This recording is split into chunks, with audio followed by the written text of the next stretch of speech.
c'est que le mot salat est toujours au défini. C'est-à-dire, il en parlait comme si c'était quelque chose de connu avant la révélation. As-salat, aqim as-salat, la prière. Et il n'y a à aucun moment, il n'explique comme rituel cette salat. Aucun moment. Bien que l'ablution, pour se préparer au rite de la prière, est détaillée dans le Coran très clairement. Et la propreté en général, même la propreté du corps au-delà de l'ablution, ce que le Coran appelle le grand bain, al-ghusl al-akbar, est définie. Et à quel moment il est exigé, au-delà de l'ablution simple des mains et des avant-bras, et de la tête, et du nez, de la bouche, etc. Alors que la prière n'est pas... La seule explication, c'est qu'elle était connue avant. Puisque vous me dites, faites ceci au défini, va au marché, sans me dire c'est quoi le marché, c'est que je connais le marché déjà. Vous me dites, quelqu'un qui va au marché, il est défini, vous n'avez pas... vous ne trouvez pas nécessaire de me dire le marché c'est un bâtiment où il y a des étals, il y a des couloirs, etc. Je sais ce que c'est que le marché et vous le savez. Donc quand le Coran nous dit faites la prière, c'est que ceux qui vont recevoir ça la connaissent déjà. Et en plus, telle qu'on la voit aujourd'hui dans la mosquée, elle n'est nulle part dans le Coran. C'est 2 ou 3 siècles après. Les musulmans, malheureusement, refusent de le reconnaître, 2 siècles après, que le hadith, c'est-à-dire les dits du prophète, ont défini. Et on les définit d'une manière mythique, en 5 moments, l'aube,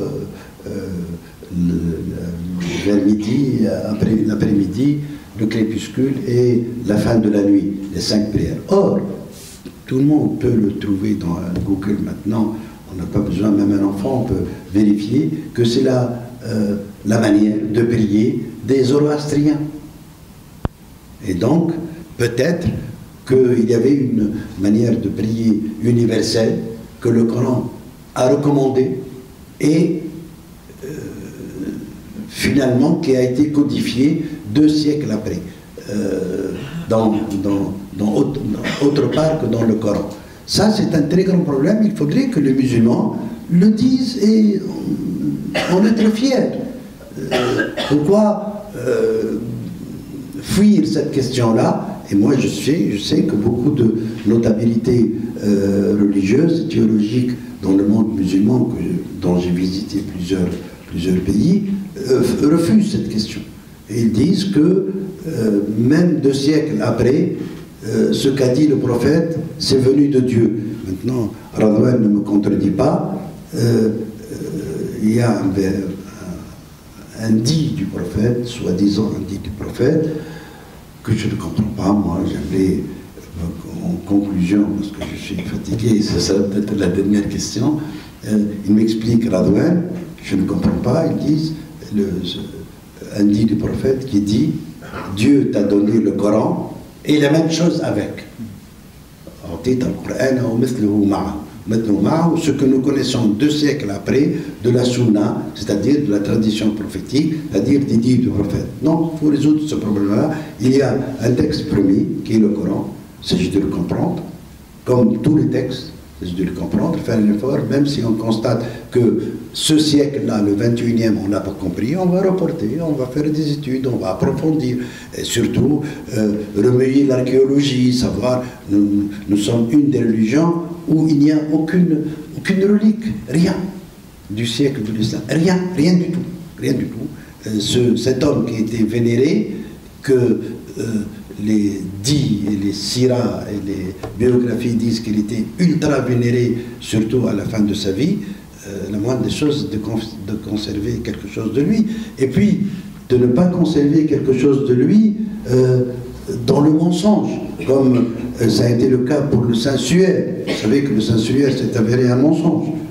C'est un tisserand du Moyen-Âge qu'il a fallu pour dire que c'est l'impression du visage de Christ sur le tissu de son suaire à lui. Mais on a demandé aux musulmans d'appliquer les mêmes méthodes de vérification sur ce que Topkapi en Turquie prétend être la tunique du prophète, ou son sabre, ou sa paire de souliers, ou quelque chose comme ça. La Turquie a refusé.